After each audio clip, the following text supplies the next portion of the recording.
It's me, name's Sony. Welcome to another VR video. Today I'll be showing the most recent update to my Halo VR project, which is essentially just sort of a fun game, as well as sort of I'm implementing my Locomotion for VR system. Here I'm just showing off the new hand tracking that I've added to the game. This is actually going to be a playable game this time, so on the next video I think I've got quite a lot to do still.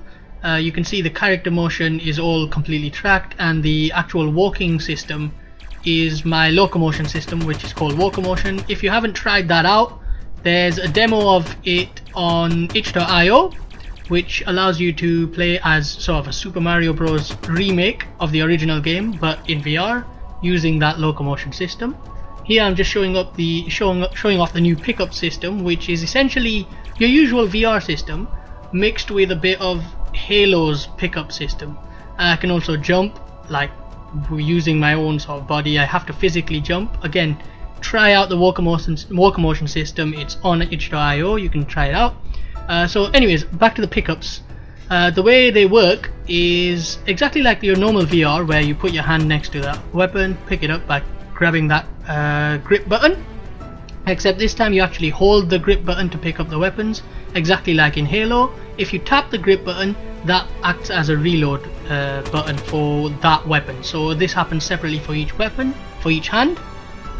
Also showing off something new here, which I've added to the Locomotion system you haven't been able to try yet, which is power sliding. So I just have to run forward and then crouch while running, and he goes into power slide mode, which actually feels incredibly awesome in game.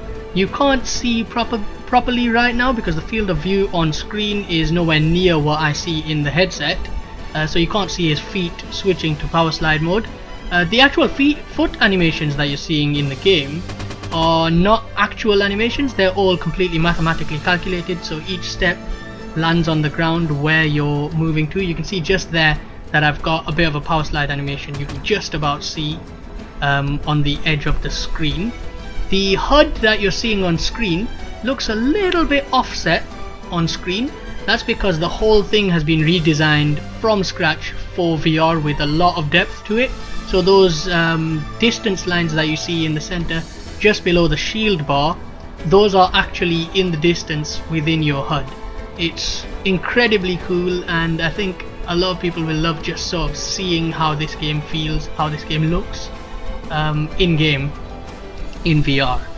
The other thing that you'll notice on screen is the crosshairs. They're actually separate, one for each weapon. Not something that you normally see in VR. You don't normally see crosshairs, but with Halo this HUD just sort of works with it. The whole heads up display idea, where you've got those crosshairs on screen except they're at depth, so they are actually where they're pointing. You'll notice they're actually changing size at the moment. That's because I haven't finished the crosshair system, where essentially they stay the exact same size regardless of their distance. At the moment they're doing a bit too much, so they get very small at the close distances and very large at the end, which is sort of the correct size at the end there.